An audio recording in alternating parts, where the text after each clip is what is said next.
Assalamualaikum, selamat datang di channel YouTube Masakan Mega. Sebelum nonton videonya, jangan lupa like, comment, share, and subscribe. Nyalain tombol notifikasinya ya, supaya nggak ketinggalan video aku.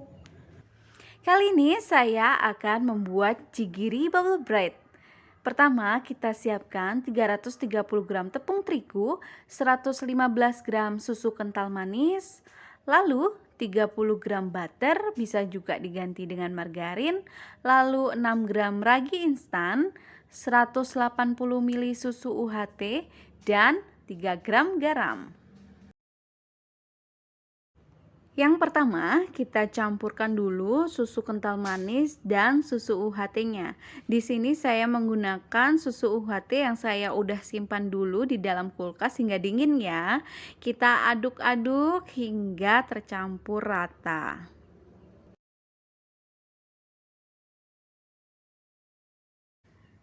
Langkah berikutnya kita masukkan tepung terigu. Di sini saya pakai tepung terigu yang protein tinggi ya, Mams, dan ragi instan. Lalu kita aduk hingga rata dulu ya.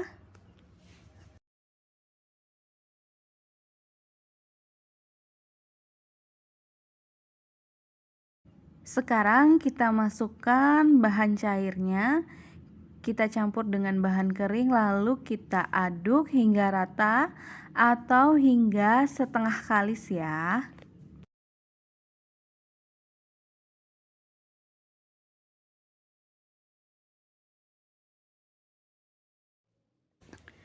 Nah, jika udah seperti ini artinya udah setengah kalis ya, Mams. Tadi saya aduk di wadah sini karena wadahnya lebih besar. Kalau saya langsung masukkan ke tempat mixer ini, tempat saya agak kecil jadi agak susah ngaduknya. Tapi langsung di satu wadah sebenarnya boleh-boleh aja ya.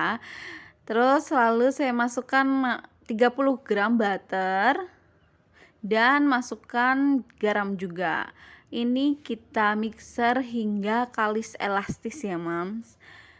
Nah, di sini kita nggak harus pakai mixer juga, kita ulen manual juga bisa, atau kalau nggak mau ulen kita pakai metode autolysis juga bisa. Nanti kapan-kapan lah di next video ya, saya bakalan bahas mengenai teknik autolysis.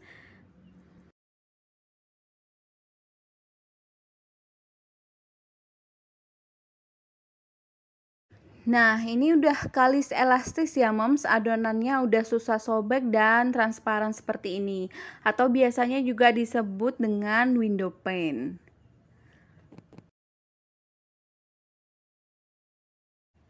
Kemudian kita rapikan dulu adonannya dan kita bulatkan seperti ini ya. Tutup dengan kain bersih. Istirahatkan selama 30 menit atau hingga adonan mengembang 2 kali lipat. Lah, kalau udah mengembang 2 kali lipat kayak gini, kita tekan-tekan agar udaranya keluar ya. Tadi saya udah nimbang adonan, masing-masing adonannya saya timbang kurang lebih 10 gram.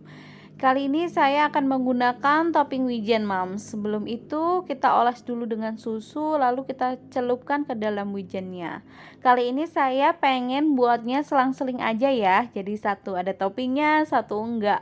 Gitu ya, Mams.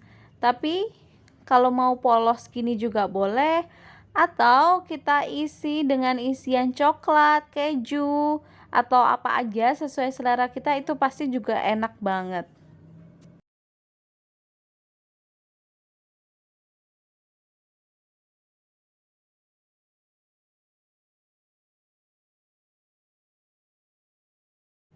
Nah, selain di rounding, saya itu juga biasanya menggunakan cara seperti ini ya. Ini sih lebih efektif, lebih cepat sih menurut saya ya. Apalagi ini adonannya kita juga berburu dengan waktu gitu kan ya. Jadi kita rapikan seperti ini, kita cubit-cubit aja, kita rapikan bagian bawah, lalu bakalan lebih cepat bulat seperti ini, Mams, menurut saya.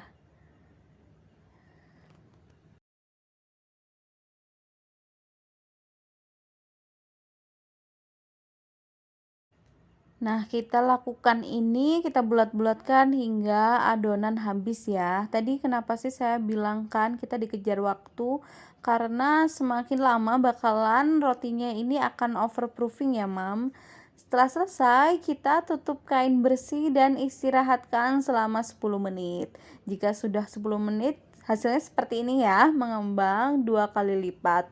Lalu olesin dengan susu, tujuannya adalah agar roti tidak kering ya permukaannya. Sambil mengolesi susu, tentunya kita sambil panasin ovennya ya, Mams, agar nanti ovennya udah panas dengan merata. Di sini saya panggang di suhu api atas 160 derajat dan api bawah 170 derajat, atau sesuaikan dengan oven milik Mams sendiri ya. Kalau udah coklat kayak gini, udah bisa kita angkat nih, Mams. Lucu banget kan rotinya?